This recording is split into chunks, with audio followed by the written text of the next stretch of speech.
fazer a ferragem para você. Eu recebi o projeto, tá? E aí você chamou, o mestre de obra seu chamou o arquiteto, o engenheiro seu, e vocês decidiram lá na obra fazer uma mudança lá, de furação de estaca no chão. Eu não fiquei sabendo, você mandou o projeto para mim, que era o primeiro projeto. Eu orcei para você e fiz a ferragem conforme estava ali. Levei para você. Chega lá na obra, o que vai acontecer? Não vai dar certo. Por quê? Vocês mudaram lá e não foi atualizado o projeto. Eu não sei disso se eu não for lá na obra. Então, o que acontece? Eu vou fazer alguma coisa do jeito que está no projeto. Eu errei? Não. Eu levei o que estava no projeto. Aí eu jogo a culpa para o engenheiro ou para o arquiteto e tal. Não. Na Suminas a gente não faz isso. A gente vai lá, procura alinhar o que eles têm fazer. A gente conversa com eles, alinha tudo primeiro para depois a gente ir executar. Não muda nem o projeto, mas a gente vai lá e já sabe que vai ter uma mudança. Então, eu faço a mudança a hora que eu vou orçar e a hora que eu for fazer lá. Então, a ferragem vai correta. Agora, se não atualizar o projeto, eu vou mandar errado para você. Quem que vai ficar com o ônus disso daí? O dono da obra. Ainda fora que eu coloquei em evidência o engenheiro e o arquiteto ainda. Eu falei assim, você fez errado. Não, eu não quero fazer isso. Eu quero ajudar todo mundo. Tem que ser um ganha-ganha na cadeia de valores inteira. Então, é isso. Essa parte. Ô Maurício, nós vamos para a gestão de desperdício, já falou bastante sobre isso. Deu uma antecipada, né? Mas dá pra gente poder fazer mais observações a respeito. Quais são os tipos de desperdício mais comuns no canteiro de obra? E também como identificar e quantificar esse desperdício de forma prática. Tá, eu vou citar, como eu já falei de argamassa, vou falar de tábua e vou falar de movimentação e estocagem. São outros 3 itens que são muito interessantes. Eu chego para você, arquiteto, chego para você e falo assim, eu quero um pé direito de 2,80 metros na minha casa. O arquiteto vai tentar fazer o que você pediu, 2,80 metros, porque é o que você quer, é o desejo seu. Mas o que acontece? Vamos dizer que esteja a casa sua seja 2 andares, tá? Então, eu, como pedreiro, vou lá sentar o tijolo, aí eu sento o tijolo, eu coloco massa dessa espessura de massa e coloco o tijolo. Mas alguém me perguntou qual tijolo que eu ia usar? Se eu ia usar o tijolo baiano, se eu ia usar o tijolo de concreto, se eu ia usar o tijolinho lá de olaria, lá que o povo, o de cerâmico. Que jeito que é que eu vou usar? Qual tijolo? Que altura que é? Porque se eu colocar o tijolinho ou o tijolão e eu colocar o que vai unir esses blocos aí, vamos dizer assim, vai ser múltiplo de 2,80? Às vezes, não. Na grande maioria das vezes, não. 99% eu posso lhe garantir que não vai bater. Porque cada pedreiro assenta com uma espessura de massa para colocar um tijolo sobre o outro, colar o tijolo. Aí o que acontece? Chega lá, passou de 2,80 porque o tijolo era maior um pouquinho. O que ele tem que fazer? Se eu tenho uma casa de 200 metros quadrados, vamos supor que eu tenha 300 metros linear. O que eu tenho que fazer com os tijolos todos? Tem que cortar todos os tijolos. Aí lá vai eu passar a cortar. Não era para eu fazer isso. Aí lá vai eu cortar os tijolos todos. Joguei dentro da caçamba. Depois eu tenho que pagar para tirar, tem que aterrar isso, ou sei lá que jeito que vai ser. Aí vem os problemas de ambiente e outras coisas mais, fora outras coisas. Aí, de repente, eu cortei, mas, puxa vida, agora não é compatível o padrão com a tábua. Aí eu vou lá e corto as tábuas para dar a altura da viga certinha que deu no cálculo estrutural, para poder concretar.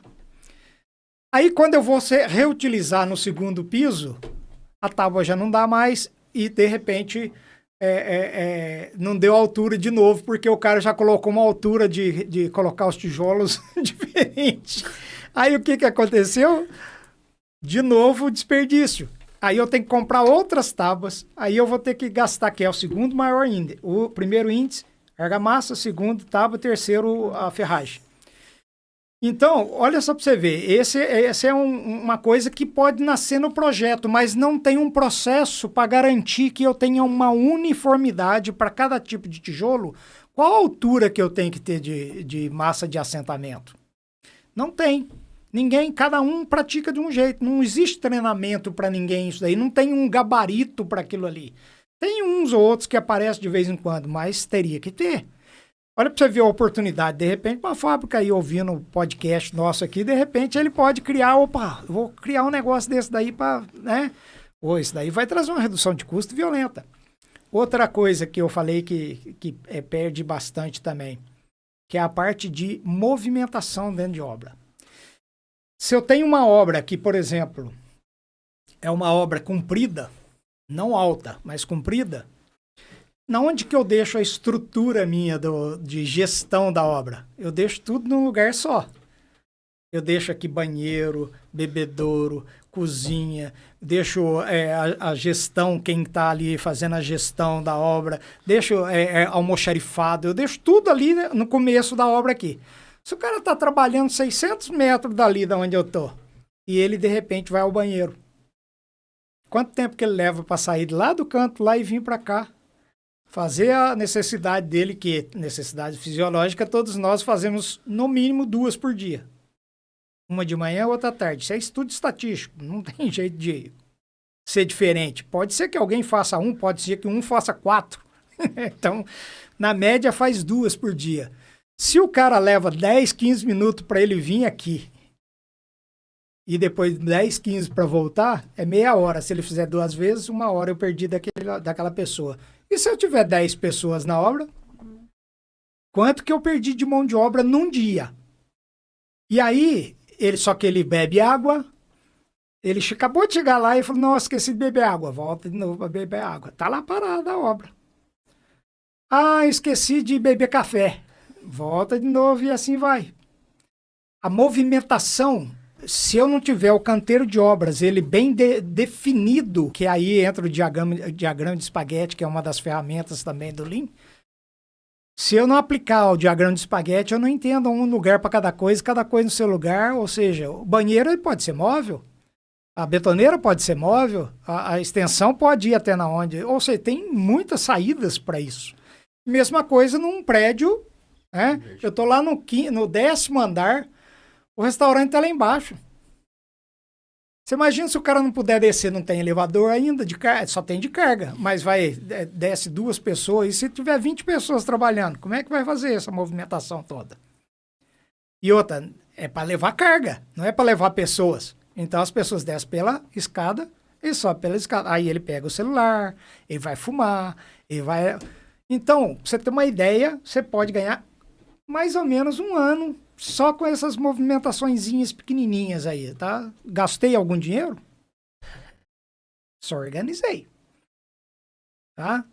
E aí, e materiais também, estocagem de material. Não estoque de forma correta. Às vezes estoca em lugares errados, abertos e deveria ser fechado. Às vezes encostado no chão e deveria ser erguido. Cimento, por exemplo, em pedra. Passa da data, não usa um FIFO, que é o first in, first out, o primeiro que entra, o primeiro que sai. Não tem, ou seja, tem um monte de ferramentas da filosofia que se você aplicar, você vai reduzir custo absurdamente. Por isso eu falei, 60% a 70% do custo dos 42 que você perde é sem gastar um centavo. É ajustar o negócio com a gestão. Tá? Você já falou também, mas existe alguma métrica ou indicador que você recomenda para monitorar constantemente? Tem vários. Depende muito do que você for fazer. Você pode fazer, por exemplo, metro quadrado ou volume aplicado, metros cúbicos. Tem vários. Depende muito do material que você for fazer. Por exemplo, eu vou erguer uma parede. Eu posso falar quantos metros quadrados que eu consigo erguer por dia, por exemplo, e eu medir todos os dias. E aí eu vou vendo a evolução com quantas pessoas e quanta hora, quanto tempo que foi. Você entendeu? Então, sempre tempo, pessoas e como é que fala? Tempo, pessoa e material. você ter uma ideia, na minha obra, eu fiz uma coisa que no começo eles não gostaram muito não, mas depois eles aceitaram. Como eu estava atrasado na obra, aí o que, que eu fiz? Eu fiz com que quem preparava a massa entrasse meia hora antes do cara que assentava o tijolo. Então ele entrava às 6h30 e saía meia hora mais cedo. Então ele chegava meia hora mais cedo, ele fazia a massa, deixava os tijolos tudo prontinho para a pessoa, para quem ia sentar, aí o cara chegava e já chegava trabalhando. Enquanto que antes de eu fazer isso, o que, que acontecia? Os dois chegavam juntos, aí ia fazer massa, aí eles enrolavam tanto que 9 horas da manhã eles começavam a trabalhar. Você entendeu? Então, são coisas simples que sabe, é o dia a dia. A próxima pergunta seria exatamente essa. Que estratégias simples podem ser adotadas para reduzir as perdas de materiais? Eu costumo falar que o óbvio tem que ser feito. Eu costumo falar que o óbvio tem que ser feito. A gente deixa de fazer o óbvio. A gente sempre gosta de complicar. Esse é o maior problema que a gente tem, o ser humano. E como que a metodologia Lean pode contribuir para essa redução? Nossa, citei tanta coisa. Depois perguntei mais o que contribui. Tem mais um monte, né?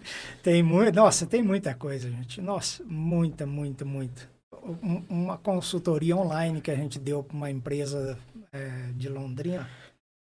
Eu e uma moça, chama Júlia, de Borda da Mata. Nós fizemos uma consultoria na época da pandemia, então era só por distância online, e também, a distância também é impossível. Nós fazíamos 2 horas de treinamento com eles, praticamente numa sexta-feira, com o mestre de obra, engenheiro, arquiteto, dono e tal, mais algumas pessoas e tal, e pedindo para que eles dessem sugestões de melhoria, para que todas as pessoas espalhassem isso para todas as pessoas da obra inteira, porque eles sabem onde que dói o calo. E aí eles deram tantas sugestões lá que reduziu muito custo. E uma das sugestões que foi dada, que quem está ouvindo pode implantar que dá certo, viu? Substituir prego por parafuso. Parafusadeira com bateria. Aí ele chegava na tábua e...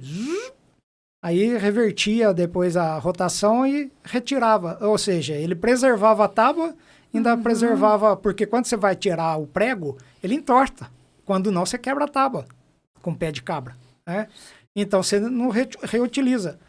Olha, isso daí, sem brincadeira nenhuma, eles vão conseguir, assim, por baixo, pelo volume de obra que eles têm, R$200 mil de redução de custo. Substituindo prego por parafuso. Não é muita coisa. Então, é muito simples. A gente acha que com ideias grandiosas é que vai trazer o resultado. Não. São pequenas ideias implantadas o que traz os melhores resultados. Isso é igualzinho fábrica. Fábrica, a gente nunca focava em coisas grandiosas, porque grandiosas precisa de dinheiro. E coisas pequenas traz mais resultado e mais rápido. E você não precisa pedir benção para ninguém. Vai e faça. Faz que dá certo. Agora tem uma coisa também. Quem faz a gestão, a pessoa tem que ter muito cuidado com a referência a esse tipo de coisa, que às vezes você pode inibir a pessoa de dar boas ideias. Você pode inibir as pessoas. Por quê? Na realidade, é aquilo que eu comentei, o maior desperdício dos 8 desperdícios que tem, pela filosofia, é o quê? Não aproveitar o intelectual das pessoas. Então, de repente, você tolhe as pessoas já não dão mais ideias. Você tem que acolher e fazer com que ela dê cada vez mais. E implante rápido. Não é coisas grandes. É coisas pequenininhas mesmo. Mas vai. E outra, bonifica aquela pessoa, porque pelo custo que ela trouxe de redução, você pega uma porcentagem e dá para ela. É meritocracia. E a pessoa vai, opa, quero mais. Ele não vai ficar chorando por causa de salário. Porque quanto mais de ideia ele der, mais redução de custo ele vai tendo, mais bonificação ele vai tendo, ele faz às vezes 2, 3 salários dele. Né? E quanto mais rápido termina a obra, ele vai estar trabalhando em outra obra já, ganhando de novo. Então tem muita coisa para ser feita, muita coisa. Vamos falar um pouquinho sobre melhoria contínua, né? Perfeito. E aí vai cair um pouco dentro do que você está falando, né? Vamos pegar hoje o papel do líder, né? Como que ele pode ajudar dentro desses processos a implementar essa cultura de melhoria contínua dentro da obra. Nem sabia que você ia fazendo pergunta, já comecei a antecipar, né? Exatamente. O gestor, ele primeiro que ele tem que ser aberto à melhoria contínua, porque melhoria contínua é melhoria sempre. Não tem jeito. A única coisa que não para é melhoria contínua. Ela todo dia não existe. A gente busca um ideal. Eu costumo falar assim. Eu tenho alguns planos de curto prazo, médio prazo e longo prazo. A gente costuma fazer um negócio que chama VSM, Value Stream Mapping, ou mapa da cadeia de valores. Então, eu desenho a mapa de cadeia de valores e aí, pela cadeia de valores, eu vejo onde está o meu ponto de gargalo, e aí, dali, eu começo a fazer melhoria contínua no ponto de gargalo. Não adianta eu fazer em outros lugares que não vai dar resultado. Às vezes você vai criar maiores gargalos ainda. Então, o VSM, ele é como se eu estivesse construindo, eu tirasse uma foto de cima da minha obra, assim, ó. Como é que estão meus processos? Tirei a foto. Opa, agora eu quero fazer, esse é o atual, o VSM atual. Quero fazer um futuro. Eu quero chegar em tanto tempo, eu quero chegar nessa condição aqui. Então, aí vem essas melhorias contínuas. Então, eu tenho que estar aberto. E um líder, como é que ele faz a pessoa se motivar a fazer isso? Não é ele fazendo. Eu aprendi numa das fábricas que eu trabalhei, que é a Novo Nordisk, ela tinha uma coisa fantástica. A gente tinha o costume de fazer o one-to-one, ou face-to-face, que a gente chama, que é a sessão de feedback. A gente tinha o costume de fazer assim, por exemplo, você, Marina, fez uma coisa errada. Isso era funcionária minha. Aí você chegava, sentava e eu falava assim, Marina, mas você fez aquele negócio errado, Marina. Aquilo lá custa caro e não sei o quê. Ou seja, o que aconteceu? Você vai colocar uma barreira, você não vai me ouvir. Você não, pô, eu tô te brigando com você, te xingando você. Eu não tô dando feedback nenhum para você. E essa Novo Nordisk, ela criou um negócio muito bacana, muito fantástico, que é feedback positivo. Que é o quê? Ser coach. É difícil ser coach. Não é fácil ser coach. A gente tem uma tendência de ser mentoring. Todo o tempo da vida da gente, a gente é treinado a ser mentor. A gente acha que sabe e fala para a pessoa, faz isso que dá certo. Esse é mentoring. Agora, coach Marina. Que time que você torce, Marina? Aí, fala o teu time aí. São Paulo. São Paulo? Nossa, mas São Paulo, eu sou palmeirense. Então, ou seja, o que eu tô fazendo? Eu tô quebrando um pouco eu tô fazendo uma brincadeira aqui pra gente, sabe, tá numa boa. Aí, de repente, eu falo pra você, olha, Marina, você já fez isso daqui, que, poxa vida, que resultado bacana que você fez aqui, você trouxe um negócio, um resultado aqui, fazendo assim, assim, assim e tal. Mas não posso ser irônico, eu tenho que ter fatos e dados que façam com que eu garanta que você realmente fez aquilo e leve você a raciocinar. Pô, fiz mesmo, eu fiz um negócio bacana tal. Olha, até você ganhou um bônus por isso e tal. Ou seja, o que eu estou fazendo? Eu estou motivando ela. Eu tô dando corda para a Marina, não sei porquê, para a Marina. Aí eu chego, eu não vou falar para ela que ela fez errado, eu falo assim, Marina, como é que você fez aquele trabalho último que você fez aqui? O que você vai fazer? Você vai lembrar, você vai falar, eu fiz isso. Que resultado que a gente teve com aquele trabalho? Você vai falar, eu fiz assim e tal, mas um negócio ali não saiu certo tal, não sei o quê. O que você acha que a gente poderia fazer melhor? Estou levando ela a raciocinar. Estou levando ela a falar assim, mas você já fez alguma coisa no passado parecido com isso daqui? Eu fiz não sei o que, tal. Dá para fazer alguma coisa assim também parecido nesse processo aqui também? Tal, não sei o que. O que eu estou fazendo? Eu estou levando ela a raciocinar, ela enxergar que ela fez uma coisa que não deveria ser feito. Ela chega à condição de falar assim, poxa, eu vou ter que fazer algo melhor. Ela chega, eu não falei para ela. Então ela não cria barreira para mim, então eu estou sendo líder. Eu estou fazendo com que ela cresça, porque, primeiro, eu motivei você, eu falei de coisas boas que você fez, mas nós temos um ponto a melhorar aqui. O que você acha da gente trabalhar junto nesse projeto? Você entendeu? Então, ou seja, eu não estou inibindo ela de fazer as coisas, não estou inibindo ela de dar sugestão, de trazer melhoria, dela parar, de criar barreira, nem nada. Pelo contrário, olha, você já foi bonificada por você ter feito aqui. Quem sabe agora você cria um algo diferente ali também que vai trazer resultado, também você vai ser bonificado de novo. Eu motivo. Então, o líder ele tem que fazer isso. É difícil, não é fácil. Eu gostava muito da Novo, que ela tinha um baralho que foi criado pelos psicólogos da empresa, que você jogava com o teu funcionário, ou então ele era o coach seu e você era funcionário.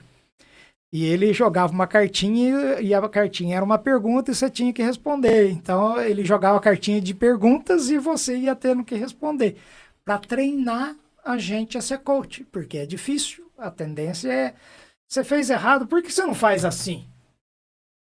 Como se eu soubesse. E esse é o melhor resultado? Eu tolhi ela, a criatividade dela.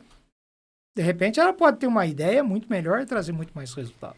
E às vezes a pessoa ainda vai para casa e se sente, né? Leva aquele peso para casa. Leva aquele peso e não vai pensar numa solução para novas coisas. E aqui começa a falar com o esposo, com a esposa.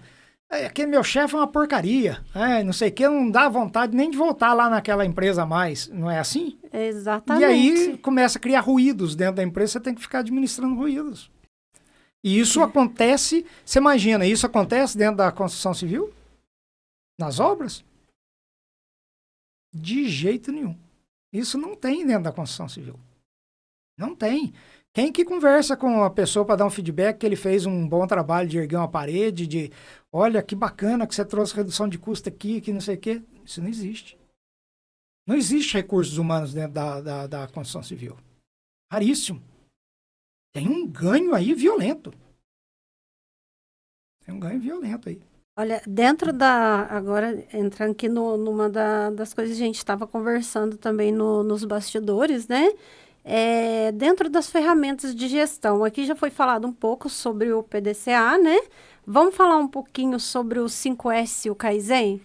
5S até comentei, né? Aquela questão por exemplo, da obra que faz toda a infraestrutura aqui e de repente, por exemplo, quem fornece areia, por exemplo. Olha que coisa interessante. Eu sou o mestre de obra e eu pedi lá 1 metro cúbico de areia grossa. Mas você, Marina, você nem sabe o que eu pedi. Você está lá na obra trabalhando, mas você não sabe o que eu pedi, nem quanto, nem como, nem quanto que pagou, quanto que ia receber, onde que ia colocar, nada. Eu não comuniquei isso para você. Chega lá na hora que eu não estou. Aí pergunta para Marina, onde que eu coloco essa areia aqui? Aí você nem pergunta para ele assim, é para minha obra? Você tem certeza que é aqui? De quem que é? Quanto que é a areia? Será que foi pedido? Quem que pediu? O cara que vai entregar também, às vezes, nem sabe quem pediu. Aí o cara fala assim, deve ser aqui sim que eu estou construindo e tal. Mas às vezes ele nem se pergunta se eu estou precisando de areia. Tá? Aí ele